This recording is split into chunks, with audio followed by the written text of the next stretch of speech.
안녕하세요. 인생열차입니다. 현관 문 여는 소리가 들리는 것 보니까 남편이 들어오는 모양입니다. 문소리가 나면 나가는가 보다. 또 문소리가 나면 들어오나 보다. 왔어요? 말 한마디가 전부인 부부로 살아가는 여자가 있습니다. 혹시 우리 부부하고 똑같아, 정말 똑같아 이렇게 생각하고 계시는 분 계십니까? 한 이불 안 덮고 다른 방에서 자는 부부들을 수면 이혼 부부라고 합니다. 각방 생활 30년 동안 부부싸움 한 번 하지 않는 부부입니다. 부부싸움도 애정이 있어야 싸우죠. 집안은 언제나 조용하고 서로에게 관심이 없고 세상에서 제일 싫어하는 사람과 함께 살아가는 부부죠. 새로 이사한 집 구조가 너무 마음에 들어. 남편 방하고 아주 멀리 떨어져 있거든.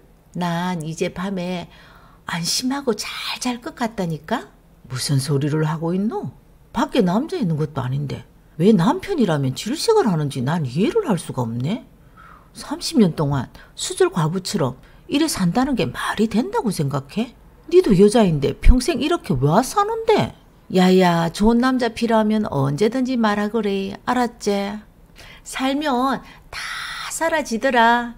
30년을 이렇게 사는 것이 말이 안 되는 것도 아니고 되는 것도 아닌 이상한 모양새로 살아가는 여자입니다. 남편이 있어도 남편의 중요한 보위를 30년 동안 단 한 번도 본 적이 없다고 합니다.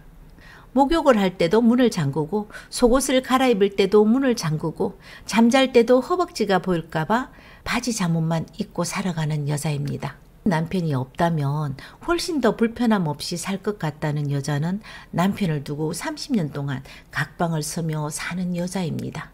결혼을 하고 함께 산다는 것은 서로에게 대한 신뢰를 쌓아가고 그 신뢰의 바탕에서 사랑을 키워가는 것이라 하지만 부부가 살면서 크고 작은 일들로 갈등이 생겼을 때 대화 단절을 선택한 것이 이 부부의 잘못이었습니다.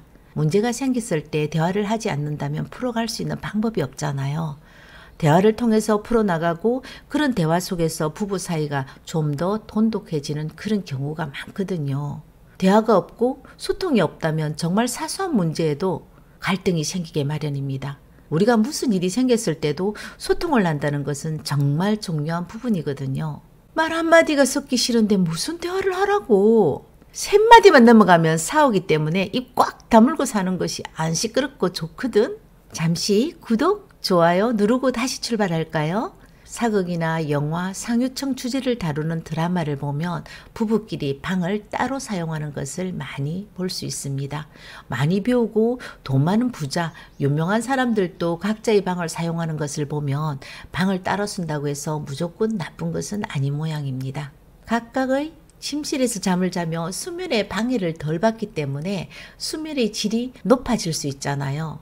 그렇기 때문에 부부 관계가 좋아졌다는 연구 결과도 있지만 이것도 부부가 아무 문제가 없을 때 얘기 아닌가요?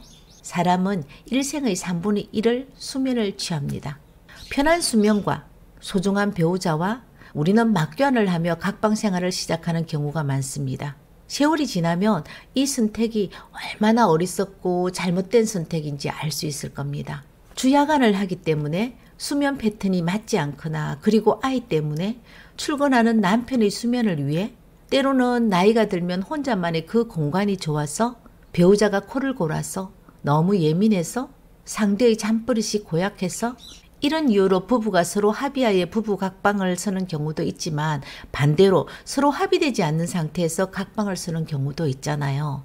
합의되지 않는 경우는 시간이 지나면 지날수록 더 부부 관계가 안 좋아지는 경우가 많습니다.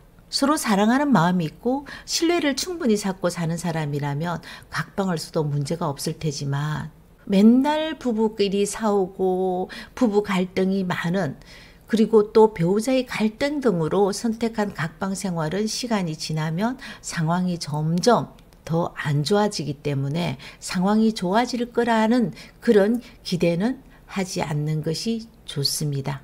갈등은 시간이 지나면 자연스럽게 해소되는 것이 아니라 오해로 만들어진 감정이나 해결되지 않는 갈등은 서로 노력해서 해소해야 되는 겁니다. 그렇다고 상대가 감정을 정리할 시간도 주지 않고 해결을 위해 서둘러 대화를 하자고 덤벼들어도 안 되겠죠. 각방을 쓰게 된 원인을 찾아 서로를 받아들일 수 있는 마음의 여유를 가지고 객관적인 입장에서 다가가야 합니다. 사람에게는 그 사람만의 살려움이 있잖아요. 서로 상대의 살려움도 모르고 투명 인간처럼 같은 공간에서 살아가는 것은 지옥 속에 살아가는 시간입니다. 부부 관계는 물론 손끝 하나 스쳐도 소름이 쫙 돋을 만큼 싫고 거실에 앉아 TV를 본다는 것은 있을 수 없는 일일 겁니다. 거실은 먼저 차지한 사람 것이고 상대를 더 마주하기 싫어하는 사람이 휴대폰 들고 방으로 들어갈 겁니다. 오랜 세월을 이렇게 보냈다면 제일 현명한 방법은 이혼을 하는 것이라고 말을 합니다. 결혼하고 20년, 30년이 넘으면 감정이 없는 대화가 오고 가고 원래 있는 듯 없는 듯 사는 거다라고 생각하세요? 중년이 되어서 방을 따로 쓰는 제일 많은 이유는 배우자의 외도라고 합니다. 내 배우자의 몸에서 다른 여자의 향기가 난다? 어쩌다 실수이겠지. 한 번은 눈을 감고 아니야 이번에도 또 실수일 거야를 반복하다가 베개 들고 아이 방으로 잠자리를 옮긴 것이 30년이 된 겁니다. 오랜 각방 생활을 하면서 가끔 남자가 그리울 때가 있다고 했습니다. 함께 있어도 멀리 있는 사람이 있고 아무리 멀리 떨어져 있어도 언제나 내 곁에 있는 것처럼 코끝에 라일락 향기로 맴도는 사람도 있습니다. 그 사람이 분명 남편은 아니었습니다. 라일락 냄새를 가진 남자에게 끌리는 여자는 거울 앞에서 화장을 고치고 현관을 놨을 때 남편이란 이름을 가진 남자에게 문자 한 줄 남깁니다. 나 친구 만나러 간다. 이런 부부들 특징입니다. 서로에게 관심이 없는 것입니다. 남편이 싫으면 헤어져라. 그리고 재혼을 안 하더라도 좋은 사람 만나고 그렇게 살아. 왜 이렇게 서로에게 못할 짓 하면서 사는데 남편에게 미련이 있는 것도 아니고 그렇다고 믿음이 있는 것도 아니라면 같이 살아갈 이유가 어디 있겠노? 행복하지 않은 삶을 유지하는 것보다 관계 개선이 안 되면 헤어지는 게 답일 수가 있다는 말이다. 하룻밤을 함께 하자는 남자를 거절하고 집으로 돌아오는 길이 정말 슬프고 힘들었다고 했습니다. 내 속에 숨어있는 남자에 대한 갈망을 알게 되었을 때 너무나 자신이 불쌍하다는 것을 느꼈습니다. 하지만 남편과 마주하면 목소리가 달라지고 짜증이 먼저 난다는 거죠. 너무 오랜 시간을 남처럼 살아온 사이라 눈이라도 마주치면 어색하고 불편하다는 거죠.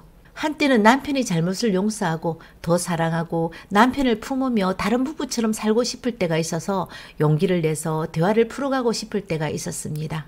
하지만 용기는 용기일 뿐 달라지려고 아무런 노력도 하지 않고 달라지고 싶은 마음도 없는 상황을 받아들이면서 적응을 하고 살았는 게 잘못이었습니다. 같은 방에 한번 살고 싶다면 용기를 내서 먼저 다가가십시오.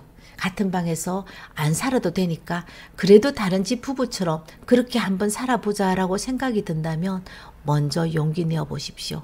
관계 개선을 하고자 끊임없이 노력을 해도 배우자가 마음의 문을 열지 않는다면 얼마 가지 못해서 지쳐 쓰러질 겁니다.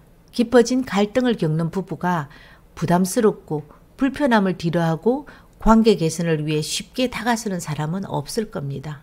물론 힘들 수 있겠죠. 심적으로나 육체적으로는 당연히 힘들 수밖에 없습니다. 그리고 지치겠죠. 이혼을 할까? 이렇게 갈등을 겪으면서 차라리 이 상태로 각자 좋아하는 사람 만나면서 그냥 이렇게 이번 생을 마감해야 되나?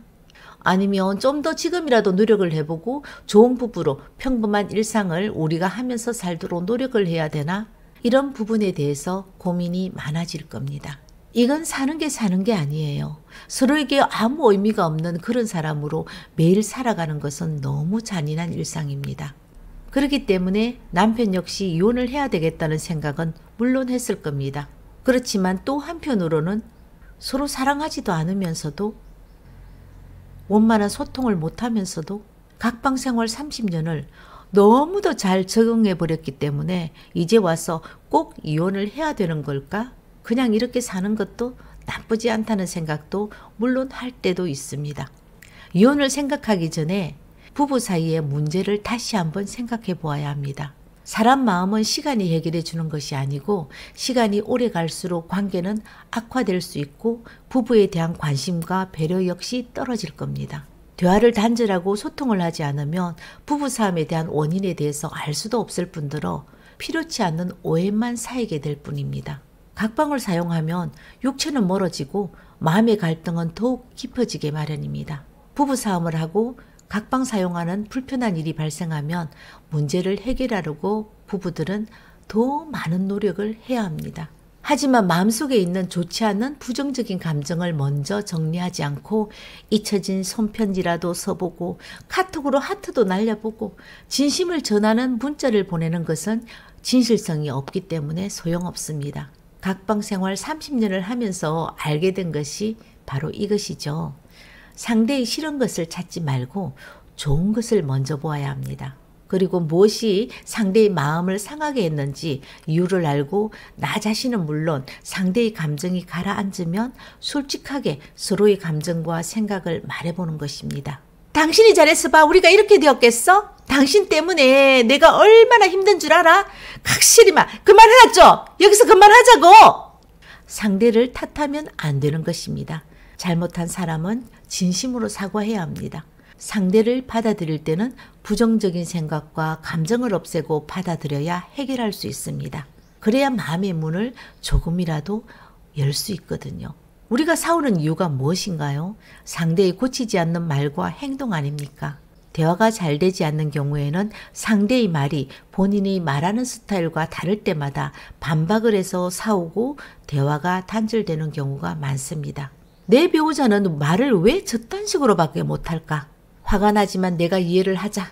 이렇게 접근하지 말고 차라리 저 인간은 말을 저렇게 하더라 인정을 하면 됩니다. 관계 회복을 원한다면 지금부터 말과 행동을 변화시켜 보세요. 용서는 지금 당장 되는 것이 아니기 때문에 우리는 많은 노력을 하고 그걸 받아들이려고 또 많은 생각을 하고 그렇기 때문에 시간이 많이 걸릴 수 있습니다. 서로에 대한 이해와 존중 그리고 관계를 개선하는 진심 어린 노력이 가장 중요한 것입니다. 함께 산다고 모두 부부는 아닙니다. 도장만 안 찍었지 이혼한 부부처럼 끝장난 부부로 지옥 속에 살아가기보다 서로의 삶을 살 수 있도록 세상 속에 놔주는 것도 어쩌면 방법이 될 수 있습니다. 언제나 부부가 사이가 좋아야 되는 법은 없습니다. 그런 고정관념은 버려도 됩니다. 세상의 부부들은 여러 가지 모양새로 살아가거든요. 인생열차였습니다. 구독, 좋아요, 알림 설정 부탁합니다. 감사합니다.